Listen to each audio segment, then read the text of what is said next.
You wake up already carrying something. Before your eyes even open, there is a faint heaviness in your chest, a quiet tightening, as if a small storm has been living inside you for days, unnoticed but constant.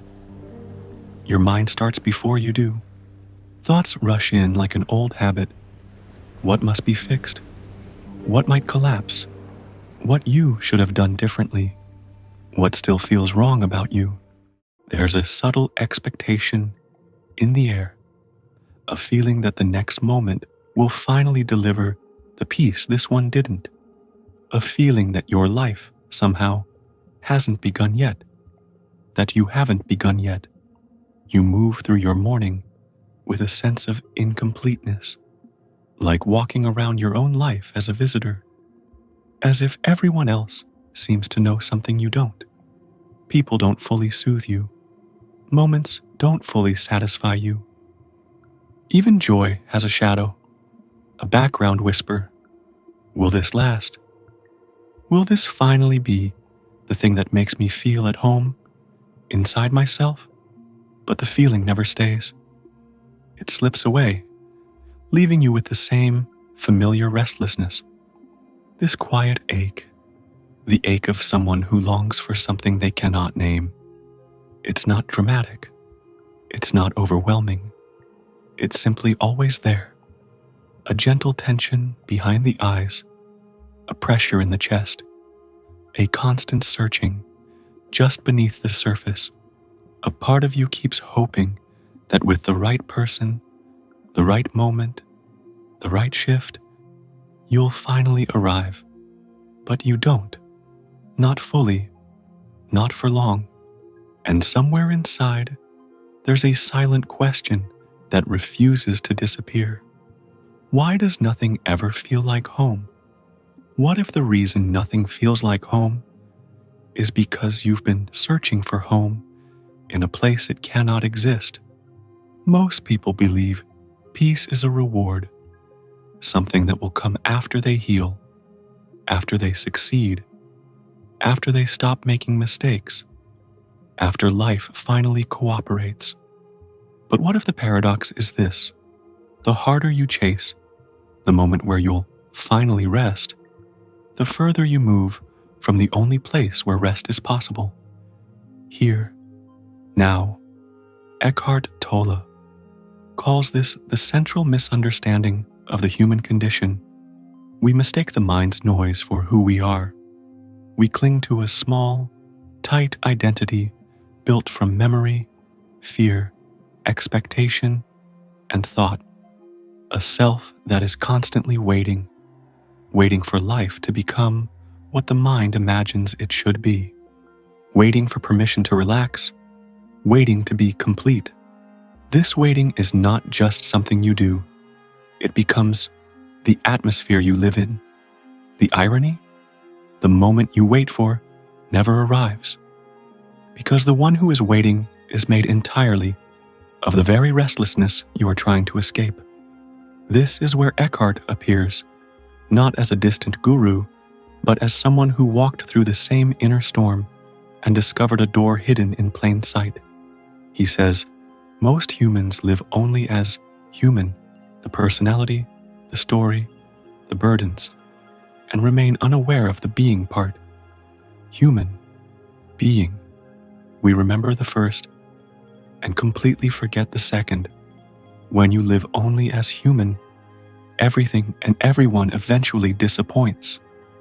Not because people are wrong, but because you're unconsciously asking them to provide a sense of wholeness they can never give you. So life becomes a sequence of almosts, almost satisfying, almost peaceful, almost fulfilling. But the silent fullness you long for doesn't come from anything. It comes from the awareness that sees everything.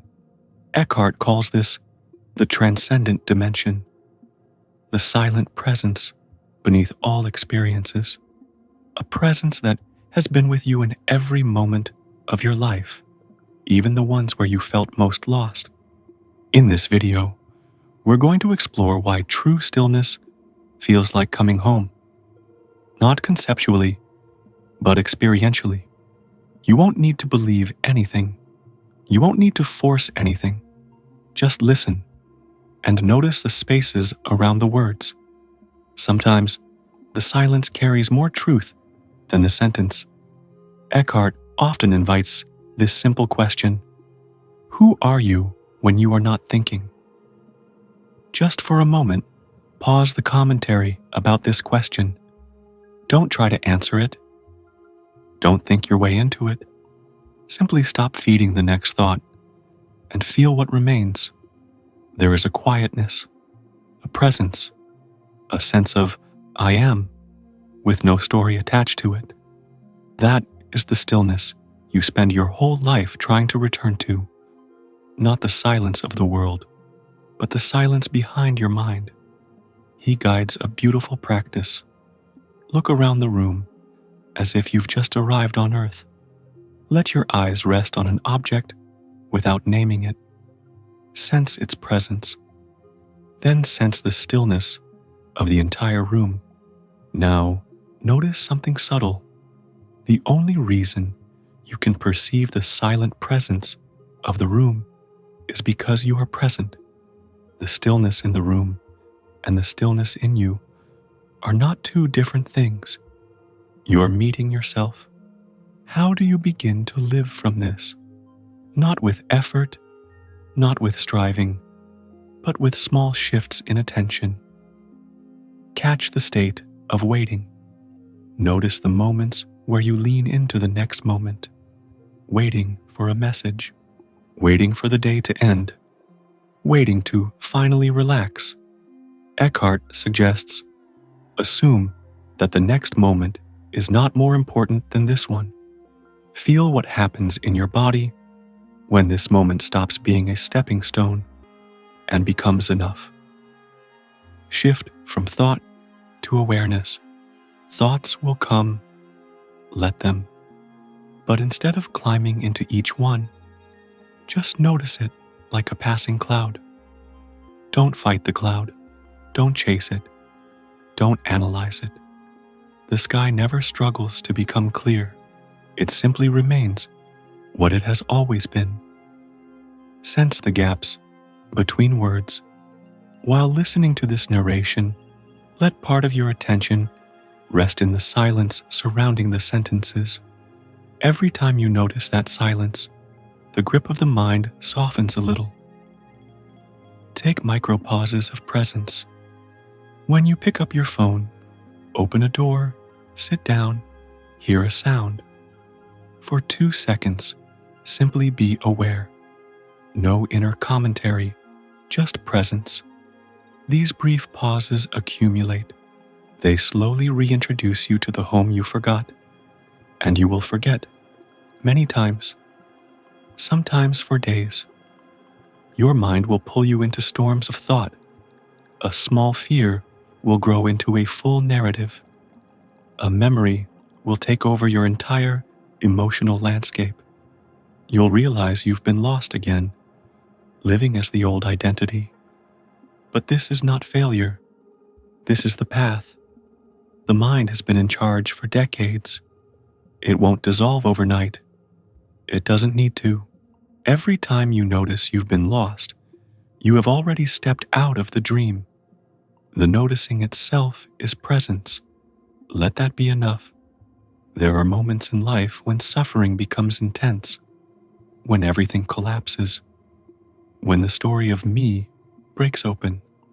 Paradoxically, these are often the moments where stillness reveals itself most clearly. A heartbreak, a loss, a failure, a diagnosis, a moment where your imagined future disappears. When resistance becomes impossible, when the mind cannot fix anything, you fall into a deeper state, a silent awareness that simply witnesses. Eckhart calls this the burning of the ego. You stop projecting yourself into the future because the future no longer exists as a concept. What remains is just presence, pure, unfiltered presence. And in that stillness, Something inside whispers, This, this is who I am. You do not need suffering for awakening, but suffering often prepares the ground for it. Your past pain was not meaningless. It brought you to this possibility, to this openness, to this recognition that another state of consciousness is available to you, one that has always been here. When true stillness begins to open within you, it feels strangely familiar, not new, not foreign, but like remembering a language you once knew perfectly but haven't spoken in years. Your breathing softens, your chest loosens, your thoughts slow down like leaves settling on a quiet lake. You feel a gentle warmth in your belly for no particular reason, a peaceful aliveness in your hands, a sense of being here without needing to be anyone. Ordinary moments become strangely sacred. Light on a wall, the hum of the refrigerator, the texture of your own breath. Stillness doesn't make your life perfect. It simply removes the layer of suffering you used to add to every imperfect moment. You stop demanding that people fill your emptiness. You stop waiting for a future that will save you. You stop carrying the old, heavy self as if it were your only home. You begin to live from something deeper, something that doesn't come and go.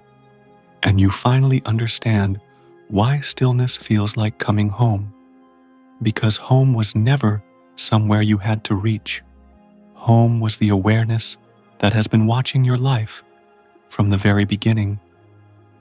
If something inside you recognizes this, if you feel a soft yes in your chest, I invite you to keep walking with us, not to collect teachings, but to stay close to this remembrance. This channel exists for that, to be a quiet companion as you return again and again to the presence you already are. We can continue this journey together, video by video, breath by breath. There is no rush. There is nowhere to arrive. There is only this unfolding now. And before this video ends, simply notice there is awareness of the ending. There is awareness of your breath. There is awareness of the silence behind the words. Who is the one that is aware right now? Rest there. That is home.